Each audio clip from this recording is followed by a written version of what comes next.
Irmãos amados, nós vamos abrir a palavra de Deus na segunda carta do apóstolo Paulo aos Coríntios, capítulo 5. Segunda carta de Paulo aos Coríntios, capítulo 5, versos 18 a 21.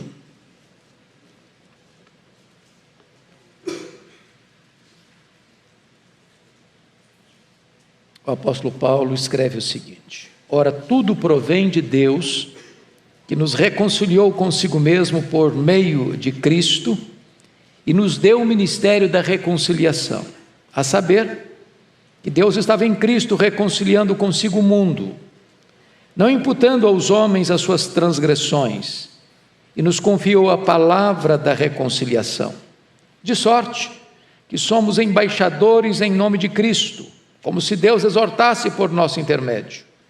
Em nome de Cristo, pois, rogamos que vos reconcilieis com Deus. Aquele que não conheceu o pecado, Ele o fez pecado por nós, para que nele fôssemos feitos justiça de Deus. Amém. Irmãos amados, aqui está posta uma das principais doutrinas bíblicas, tratando da nossa redenção, a doutrina da reconciliação. Esta verdade é posta aqui nesta carta, e segunda carta aos Coríntios, a carta mais pessoal de Paulo, mais autobiográfica de Paulo, onde ele trata de alguns assuntos que não tratou em outras epístolas, como por exemplo a doutrina da nova aliança, aqui mais especificamente a doutrina da reconciliação, onde ele vai tratar também da generosidade cristã, e onde ele vai contar a sua experiência de um arrebatamento ao terceiro céu. Neste particular aqui, Paulo vai mostrar para nós 5 verdades essenciais sobre esta gloriosa doutrina da reconciliação. A primeira verdade, que salta aos olhos, é a necessidade da reconciliação. Confira comigo o verso 19. A saber que Deus estava em Cristo reconciliando consigo o mundo, não imputando aos homens as suas transgressões, e nos confiou a palavra da reconciliação. Está aqui também embutido nesta verdade uma outra doutrina gloriosa, que é a doutrina da imputação. E imputar é colocar na conta de. Para que você e eu fôssemos reconciliados com Deus, foi necessário que o nosso pecado, a nossa transgressão, não fosse colocado na nossa conta. Porque a Bíblia diz que o pecado, maligníssimo que é, rompeu o nosso relacionamento com Deus, com o próximo, aqui dentro de nós, criando uma fissura emocional, uma espécie de esquizofrenia existencial, e rompeu também a nossa relação com o meio onde vivemos, com o nosso próprio habitat. De tal maneira que o homem ou é um predador da natureza, ou ele é um venerador da natureza, mas não um cuidador da natureza. Pois bem, a Bíblia diz mais que o nosso pecado faz separação entre nós e o nosso Deus. De tal maneira que Deus é luz, mas o pecado é treva.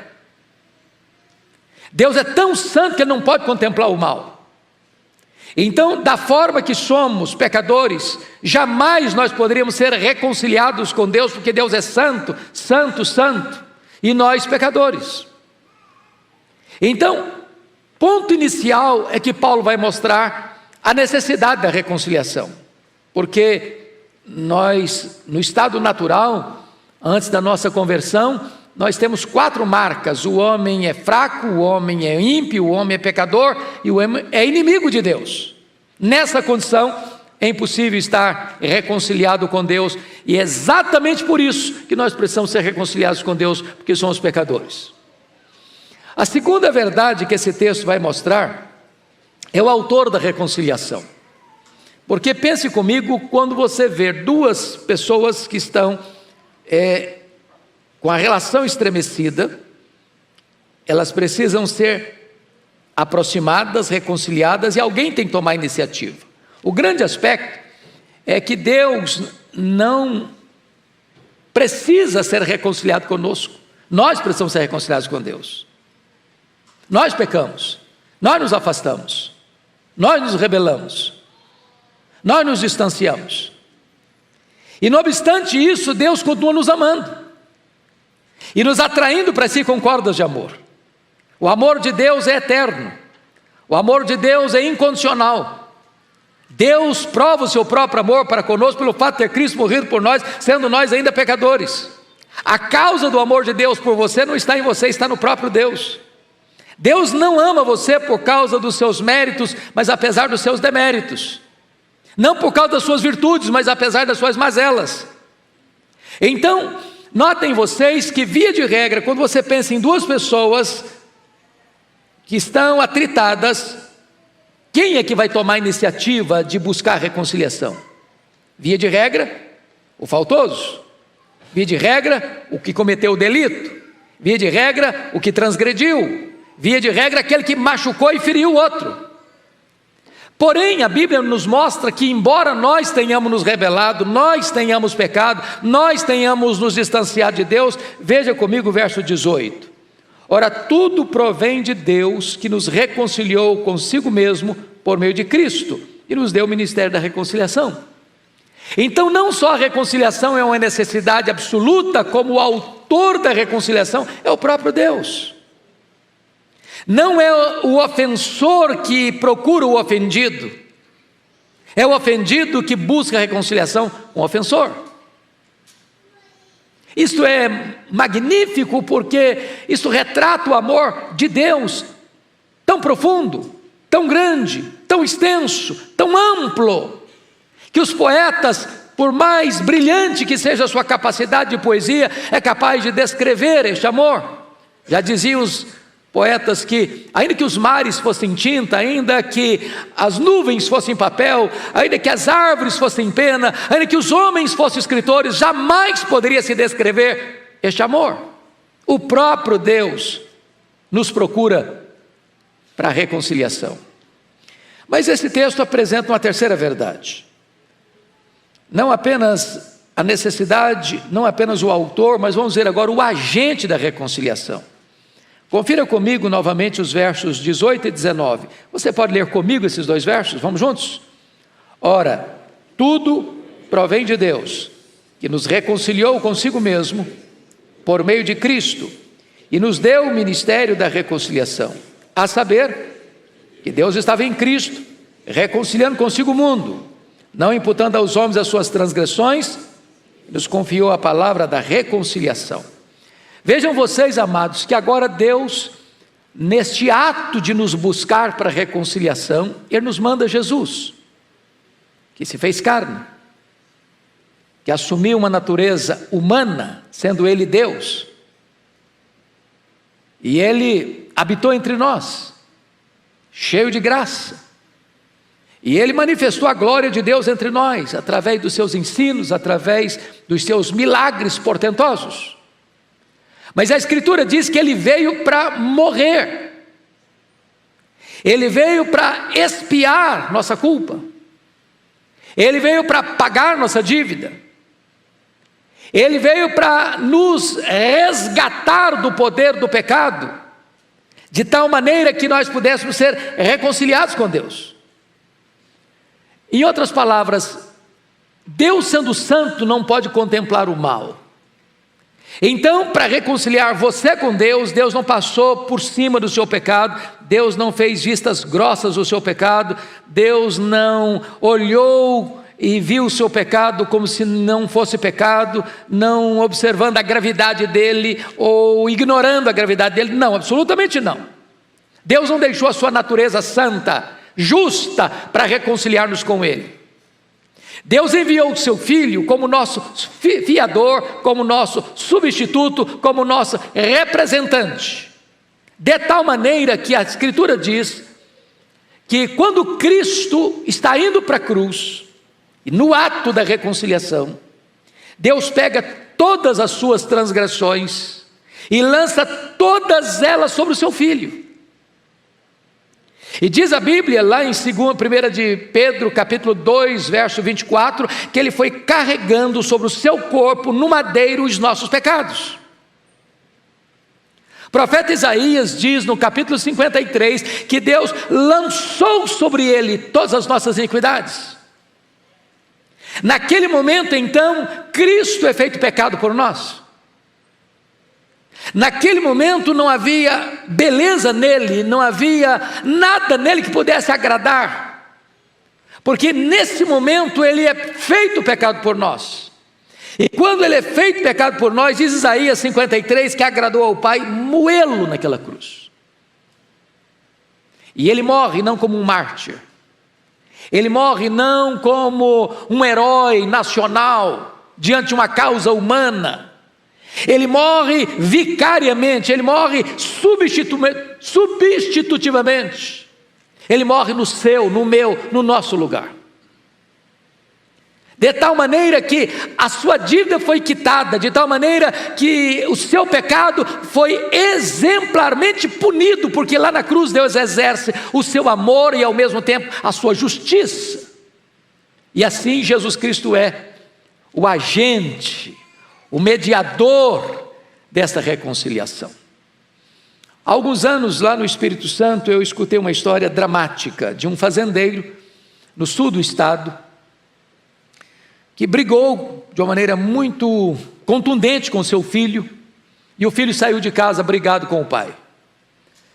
E a mãe ficou muito triste porque ela não podia imaginar seu filho saindo de casa brigado com o pai. Todas as vezes que a mesa era posta para a refeição e ela via a cadeira vazia do seu filho, ela começava a chorar, não conseguia se alimentar. E isso passou dias, algumas semanas. E essa esposa do fazendeiro começa a definhar emocional e fisicamente. Adoeceu.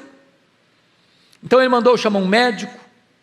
Ele veio, examinou e disse: essa mulher está doente da alma. Não há remédio na farmácia, não há injeção na farmácia, não há tratamento clínico que possa curar essa mulher. O problema dela é uma doença da alma. Se o filho não voltar, ela morre de tristeza. E então o fazendeiro mandou os seus empregados procurar o filho. Eu não sabia o paradeiro do filho. Quando encontraram o moço, falando para ele que precisava voltar, sua mãe estava muito doente, em virtude da sua saída de casa, ele veio, ele entrou por uma porta, o pai saiu pela outra. O menino chegou no quarto da mãe, a mãe já estava numa prostração à beira da morte. E aquela mãe então manda chamar o marido, o pai do rapaz, e constrangido ele entrou, e ela então pega a mão do filho, pega a mão do marido, que era o pai do menino, e bota as duas mãos juntas, prende as duas mãos sobre o seu peito, e ali naquele gesto, ela expirou, ela morreu, reconciliando o pai com o filho. É claro que essa ilustração não é absolutamente adequada para representar o que eu estou mostrando, porque o pai nunca tornou-se inimigo nosso. Nós nos rebelamos, nós deixamos a casa paterna, nós deixamos a comunhão com Deus, mas em virtude do nosso pecado, Jesus Cristo precisou assumir o nosso lugar. Ele se foi feito pecado por nós, para que nós pudéssemos ser então reconciliados com Deus. Deus estava em Cristo reconciliando consigo o mundo. Mas notem comigo uma quarta verdade nesse texto. A pergunta é: em que base Deus nos chama para a reconciliação? Porque Ele estava em Cristo reconciliando consigo o mundo. E em que base você e eu somos reconciliados com Deus? Entender isso é muito importante. E eu chamo a sua atenção para o fato de que na cruz do Calvário, onde esse fato acontece, 3 grandes transações acontecem. A primeira grande transação que acontece está aí no versículo 19, olha comigo. A saber que Deus estava em Cristo reconciliando consigo o mundo, não imputando aos homens as suas transgressões. Disse a vocês que a doutrina da imputação significa colocar na conta de. Primeira coisa que Deus fez para reconciliar você com Ele, Deus não colocou na sua conta a sua dívida. Deus não colocou na sua conta a sua transgressão. Deus não colocou na sua conta o seu pecado. Se você perguntar, mas qual é o tamanho dessa dívida? O Senhor Jesus contou uma parábola, chamada parábola do credor incompassivo, para ilustrar a grandeza dessa conta, dessa soma, dessa dívida. E ele falou de 10.000 talentos, que representam 350 quilos de ouro. Aliás, 35 mil quilos de ouro, 350 mil quilos de ouro, porque um talento são 35 quilos de ouro. 10.000 talentos são 350 mil quilos de ouro. Eu estou falando de 10 caminhões truques lotados de barra de ouro. Naquela época o salário de um trabalhador era 1 denário por dia. Para alguém ganhar 10.000 talentos, ele teria que trabalhar 150 mil anos. Para vocês terem uma ideia, 10.000 talentos eram todos os impostos da nação durante 13 anos. Portanto, era uma dívida impagável. O que é que Deus fez? O que é que Deus faz com a sua dívida, com a minha dívida? Deus não coloca na nossa conta a nossa dívida. Porque se colocasse, nós jamais poderíamos quitar essa dívida com Deus. Então esse é o primeiro ato de Deus, para nos reconciliar consigo mesmo. Mas talvez você pergunte assim, bom, se Deus não imputou, não colocou na minha conta a minha dívida, colocou na conta de quem? Aí vem a segunda transação da cruz. Olha comigo o verso 21. Aquele que não conheceu o pecado, ele o fez pecado por nós. De tal maneira que o meu pecado não foi imputado a mim, mas o meu pecado foi imputado em Cristo. Foi colocado na conta de Cristo. Ele não tinha pecado pessoal, mas ele foi feito pecado. Ele não tinha dívida pessoal, mas ele tornou-se o nosso devedor. Ele não tinha culpa pessoal, mas tudo foi colocado sobre os seus ombros. Deus lançou sobre ele a iniquidade de todos nós. Não havia beleza nele. Diz a Bíblia que até o sol escondeu o rosto dele e houve trevas ao meio-dia. Diz a Bíblia que o próprio Pai o desamparou na cruz quando ele gritou: Deus meu, por que me desamparaste? E o pai não ampara o seu filho, porque ali na cruz Deus estava fuzilando o seu filho com a sua santa justiça, punindo no seu filho, para não punir você e a mim, para nos reconciliar com ele mesmo. Deus se torna justo e ao mesmo tempo justificador daquele que crê. Mas em terceiro lugar, há uma terceira transação na cruz. Olha comigo o versículo 21. Ainda está escrito assim: aquele que não conheceu o pecado, ele o fez pecado por nós, para que nele fôssemos feitos justiça de Deus. Esta é uma terceira imputação. Deus não imputa o seu pecado a você, Deus imputa o seu pecado ao seu Filho, Jesus Cristo, lá na cruz, e agora Deus imputa a justiça do seu Filho a você, e torna você justo diante do seu tribunal. De tal maneira que quando você crê em Jesus, Deus declara você justo. Isso é um ato legal. Isso é um ato jurídico. Não tem graus a justificação. Não tem ninguém mais justificado do que outro. No momento em que você crê em Jesus, Deus declara você quites com a lei, quites com a justiça, e a Bíblia diz: há nenhuma condenação a mais para aqueles que estão em Cristo Jesus nosso Senhor. Então agora não tem mais barreira que intercepta a sua relação com Deus. O muro foi quebrado, a parede foi derrubada, e agora você tem livre acesso à presença de Deus, porque aos olhos de Deus, toda a justiça do seu Filho está computada, está imputada, está colocada na sua conta. Quando Deus puxa a sua ficha lá no céu, está escrito: justificado. Aqui não tem mais dívida, aqui não tem mais nada para dever. Ele está quites com a justiça, está quites com a lei. Você não apenas foi perdoado das suas dívidas, agora você tem um saldo infinitamente positivo na sua conta, a justiça de Cristo. Mas notem vocês que esse texto ainda traz para nós uma última verdade, uma quinta verdade. Primeiro, a necessidade da reconciliação. Segundo, o autor da reconciliação. Terceiro, o agente da reconciliação. Quarto, a base da reconciliação. Quinto, a oferta da reconciliação. Olha comigo o versículo 20, por favor. De sorte que somos embaixadores em nome de Cristo, como se Deus exortasse por nosso intermédio. Em nome de Cristo, pois, rogamos que vos reconcilieis com Deus. O embaixador representa o seu país numa outra nação. Ele não pode se naturalizar, ele está lá, mas não é natural de lá. Ele não faz a sua própria vontade, ele representa o seu governo. Então notem isso, que nós estamos aqui, mas não somos daqui. A nossa cidadania não é daqui. A nossa pátria está no céu. Nós estamos aqui, mas nós não somos regidos pela cultura daqui, pelos valores daqui. É a nossa pátria que determina como vivemos aqui. Nós estamos aqui com uma missão. Nós somos embaixadores de Deus. Qual o nosso papel? Rogar aos homens que se reconciliem com Deus. Essa é a nossa missão. E aliás, me permita olhar com você o verso 18, porque é muito comum você escutar o seguinte na igreja: pastor, eu estou na igreja há tantos anos, eu não sei ainda qual é o meu dom, eu não sei ainda qual é o meu ministério na igreja, eu estou lá, participo, assento, escuto, ouço, oro, e vou para casa, e gosto de estar, mas eu não sei qual é o meu ministério na igreja. Então deixa eu lhe dizer, seu ministério está aqui no versículo 18.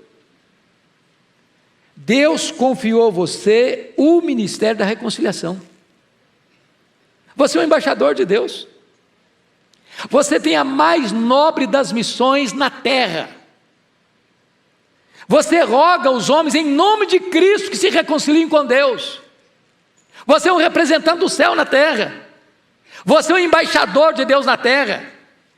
Isso levou o Charles Haddon Spurgeon a dizer com fartura os seus alunos, nas suas muitas aulas a eles, dizer o seguinte: meus filhos, se um dia a rainha da Inglaterra convidar vocês para serem embaixadores em qualquer ou quaisquer lugares do mundo, não rebaixem de posto, vocês já são embaixadores do Rei dos Reis e do Senhor dos Senhores. É necessário que você entenda a nobreza dessa missão. Você representa o céu, você fala em nome de Deus, e você roga em nome de Cristo, para que as pessoas se reconciliem com Deus. Que missão gloriosa, que missão de paz, que missão de vida. Mas eu quero concluir com duas aplicações práticas que estão nos versos 1 e 2 do capítulo 6. A primeira coisa que Paulo nos exorta a termos muito cuidado está aqui: nós, na qualidade de cooperadores com ele, também vos exortamos a que não recebais em vão a graça de Deus. Irmãos, é possível que alguém venha para a igreja, goste de ouvir a mensagem, goste de cantar os cânticos, de fazer suas orações, mas isso se torna mecânico, isso não mexe nada com a vida dela, isso não toca a vida dela, isso não transforma a vida dela. E de repente caímos nesse perigo aqui de receber em vão a graça de Deus. A graça de Deus é um bem precioso, é de graça para você, mas não é barata. Custou tudo para Deus, custou a vida do seu próprio filho. Então essa mensagem é soleníssima e nós devemos acolhê-la com muito temor e reverência. Segunda advertência está aí no versículo 2.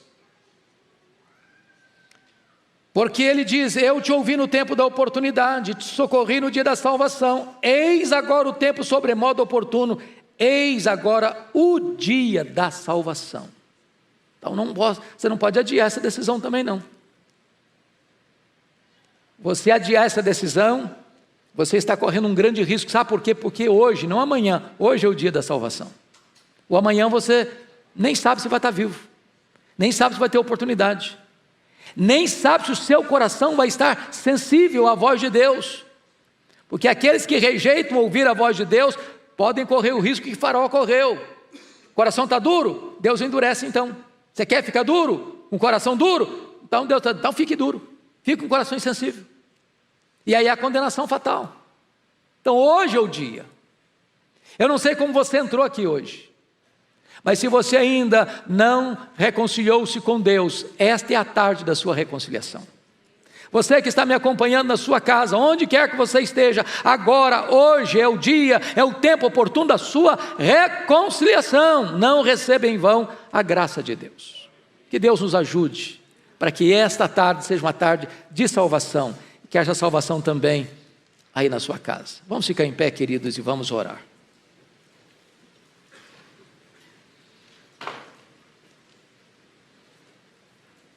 Amado Deus, nós te adoramos nesta tarde, porque Tu és o Deus da nossa salvação. Tu mesmo tomaste a iniciativa de nos reconciliar contigo mesmo por intermédio de Cristo. Bendito é o Teu nome, porque Tu não colocaste na nossa conta a nossa dívida.